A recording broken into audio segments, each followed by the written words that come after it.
ജീവിതത്തിലൂടെ തന്റെ ശാരീരികമായ വികാരവിചാരങ്ങളെ അടക്കാനാണ് പരിശുദ്ധ ഇസ്ലാം പഠിപ്പിക്കുന്നത്. വിവാഹം കഴിക്കണേ, വിവാഹം കഴിക്കണേ. ഇസ്ലാം പഠിപ്പിക്കുന്നതാണ് വികാരങ്ങൾ അടക്കാൻ വിവാഹം.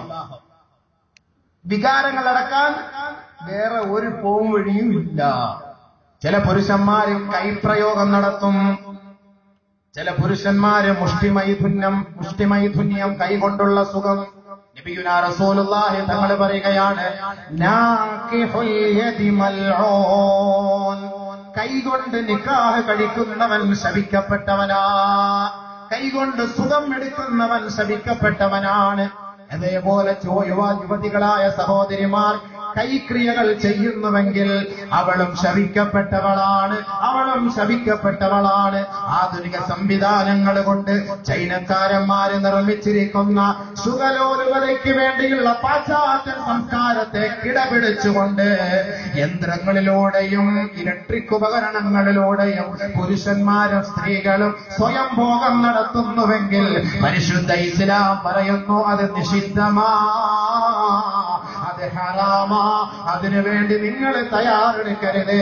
തന്റെ കൈകളിലുള്ള ശുക്ലങ്ങളുണ്ടല്ലോ, ഈ ശുക്ലങ്ങൾ നാളെ ആഖിറത്തിൽ നിന്റെ കൈകൾ ഹാജരാക്കുമ്പോ നിന്റെ കൈകളിലൂടെ ഒലിച്ചുപോയ ശുക്ലങ്ങൾ ഈ വിരൽ തുമ്പിൽ അത് കുട്ടികളെ പോലെ കിടന്നിട്ട് ഉപ്പാ ഉപ്പാ ഉപ്പാ ഉമ്മ എന്ന് വിളിക്കുമ്പോ ഇതെങ്ങനെ ഉണ്ടായ കുട്ടികളാണ്, ഉമ്മയാണെന്ന് ചോദിക്കേണ്ടി വരും.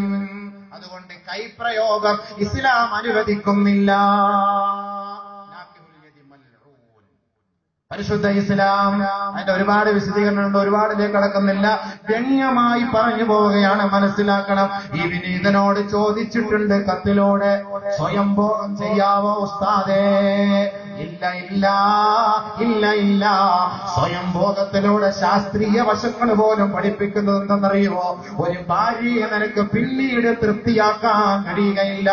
സ്വയം ഭോഗത്തിലൂടെ നിന്റെ വികാരങ്ങൾ നശിക്കുകയാണ്, നിന്റെ ലിംഗത്തിന്റെ ഞരമ്പുകൾ തേഞ്ഞുമാഞ്ഞുകൊണ്ടിരിക്കുകയാണ്. നിനക്ക് വേണ്ടവണ്ണം ആ ലിംഗം ഉദ്ധരിച്ചുകൊണ്ട് നിന്റെ ഭാര്യയുമായി ശാരീരിക ബന്ധം സ്ഥാപിക്കുമ്പോ തുടക്കത്തിൽ തന്നെ ശീഘ്രസ്ഖലനമുണ്ടാവുകയും നിന്റെ ശാരീരിക ഇച്ഛയ്ക്ക് അറുതി വരുത്തുകയും പെണ്ണിന്റെ ഇച്ഛയ്ക്ക് വീണ്ടും ഉത്ഭവം കുറിക്കുകയുമാണ് ചെയ്യുന്നത്.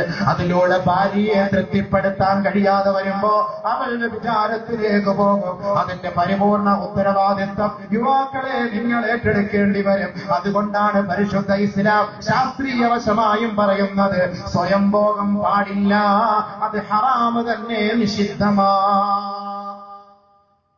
ഹനഫി മദ്ഹബ് അനുസരിച്ച് വ്യഭിചാരത്തിലേക്ക് പോകുമെങ്കിൽ സ്വയം ഭോഗം ആകാമെന്ന് പറയുന്നുണ്ട്. വേണമെങ്കിൽ ചെറുപ്പക്കാർ അങ്ങനെ ഒരു നിയത്തെടുക്കും, തോന്നുന്നത് പോലെ മദ്ഹബൊന്നും മാറാനൊന്നും പറ്റില്ല. തോന്നുന്നത് പോലെ അത് അങ്ങനെ ഒരു വ്യഭിചാരത്തിലേക്ക് പോകുന്ന ഒരു സാഹചര്യം വന്നാൽ സ്വയം ഭോഗം അനുവദനീയാണെന്ന് പറഞ്ഞാൽ, ഇതിപ്പോ എന്ന് പറഞ്ഞാൽ ഒരു ദിവസം 3-4 പ്രാവശ്യം സ്വയം ഭോഗം ചെയ്യുന്നവർ എന്തോ അപ്പൊ എത്ര വ്യഭിചരിച്ചോണ്ടിരിക്കാൻ ജോലി, ഏതാപ്പോ വ്യഭിചരിച്ചോണ്ടിരിക്കാൻ ജോലി, അപ്പൊ അത് ഹറാമ് തന്നെയാണ്. അപ്പൊ അങ്ങനെ ഒരു മസല പറഞ്ഞു കൊടുത്താൽ ഉമ്മത്ത് ഇന്ന് തച്ചിലിരിക്കുന്നു മുതൽ.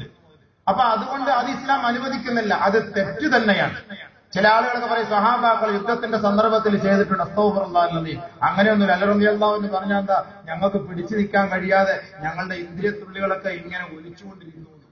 അല്ലാതെ അവരൊന്നും സ്വയംഭോഗം ചെയ്തിട്ടൊന്നുമില്ല. അത് നമ്മൾ മനസ്സിലാക്കണം. ചില ആളുകൾ പറഞ്ഞിട്ട് അത് സഹാബാക്കൾ യുദ്ധത്തിൽ ചെയ്തിട്ടുണ്ട്, അതുകൊണ്ട് നമുക്ക് പോകാമെന്നും പറഞ്ഞ് 3-4 പ്രാവശ്യം ഓരോരുത്തർ ചങ്ങാതിമാര് മറിഞ്ഞടിച്ച് വീണ പ്ലാസ്റ്റിക് കോഴിയെ പോലെ ആയിട്ട്. അതുകൊണ്ട് പ്രത്യേകം ശ്രദ്ധിച്ചു സൂക്ഷിച്ചു. അള്ളാഹു കാത്ത് ചെയ്യട്ടെ. ഭാര്യയെ തൃപ്തിപ്പെടുത്താൻ കഴിയില്ല, അതറിയില്ല സംഭവം. ശീഘ്രസ്ഖലനം. അതിലൂടെ ഭാര്യ ഇറങ്ങി ഒളിച്ചോടി പോകും, പിന്നെ കുറ്റം പറഞ്ഞിട്ട് കാര്യമില്ല. അതുകൊണ്ട് ബഹുമാനമുള്ള സഹോദരങ്ങളെ, ആണുങ്ങളായാലും പെണ്ണുങ്ങളായാലും പാടില്ല. തന്റെ ശാരീരിക ഇച്ഛയ്ക്ക് പരിഹാരമാണ് വിവാഹം. അതിനാണ് പെണ്ണെട്ടാൻ പറയുന്നത്. എന്റെ സമയാവും പെണ്ണെട്ടി കൂടെ ചില അപ്പാമാരും ഉമ്മമാരും സമ്മതിക്കുന്നില്ല പോലും. നമ്മുടെ പിള്ളമാര് പരാതി പറയുന്നു, ഉപ്പ ഉമ്മ കല്യാണത്തിന്റെ പ്രായം എത്തിയിട്ട് കുട്ടികൾക്ക് വിവാഹം കഴിപ്പിച്ചു കൊടുത്തില്ല. നിങ്ങൾ ആ കുട്ടികൾ വല്ല തെറ്റിലേക്ക് പോയാൽ ആ കുട്ടികളുടെ സകലമാന തെറ്റുകൾക്കും പരിപൂർണ ഉത്തരവാദിത്വം ഈ ഉപ്പയും ഉമ്മയും വഹിക്കേണ്ടി വരുമെന്ന് നബിയുനാ റസൂലുള്ളാഹി.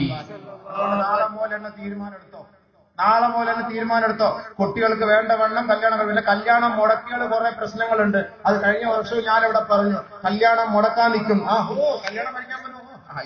അവന് 9 ലവ് ഉള്ളത്, 9 ലവ് പോയ കെട്ടിയേക്കല്ലേ പോലെ. മനുഷ്യന്മാരെ ഇടങ്ങാറാക്കാൻ ആർക്കാ ഇല്ലാത്തത്? എല്ലാവരുടെ മോന് പെണ്ണ് കെട്ടിയവന്മാർക്ക് 25 വീതമുണ്ട്. ഓരോ ചങ്ങാതിമാര് ഞാനിങ്ങനെ പ്രസംഗിക്കുമ്പോൾ പറയാറുണ്ട്, മുമ്പേ നിങ്ങൾ ഇങ്ങനെയുള്ളവരായിട്ട് വരണം, ഇതുപോലുള്ള ബന്ധങ്ങളൊക്കെ ഒഴിവാക്കിയിട്ട് വരണം എന്ന് പരിശുദ്ധ ഇസ്ലാം പഠിപ്പിക്കുന്നത്. അതുകൊണ്ട് വിവാഹത്തിന്റെ സമയമെത്തുമ്പോ അവർക്ക് വിവാഹം കഴിപ്പിച്ചു കൊടുക്ക്. പരിശുദ്ധ ഇസ്ലാം നബി തങ്ങൾ പഠിപ്പിക്കുന്നത് 16 വയസ്സാകുമ്പോ അവന്റെ പിതാവ് അവന് വിവാഹം കഴിപ്പിച്ചു കൊടുക്കട്ടെ, അവളുടെ പിതാവ് അവൾക്ക് വിവാഹം കഴിപ്പിച്ചു കൊടുക്കട്ടെ. പരിശുദ്ധ ഇസ്ലാം പഠിപ്പിക്കുമ്പോ ഇന്ന് 16 സുപ്രീം കോടതി പോലും 15 വയസ്സായ പെൺകുട്ടിയെ മാനഭംഗപ്പെടുത്തപ്പെട്ടാൽ അത് ബാലിക പീഡനമായി അംഗീകരിക്കാൻ കഴിയില്ല എന്ന് സുപ്രീം കോടതി പോലും വിധി പുറപ്പെടുവിച്ചിരിക്കുമ്പോ പരിശുദ്ധ ഇസ്ലാം പഠിപ്പിക്കുകയല്ലേ, പക്വതയെത്തിയാൽ പ്രായമെത്തിയാൽ അവളെയും അവനെയും നിങ്ങളെ വിവാഹം കഴിപ്പിച്ചു കൊടുക്കണേ. ഇവരാ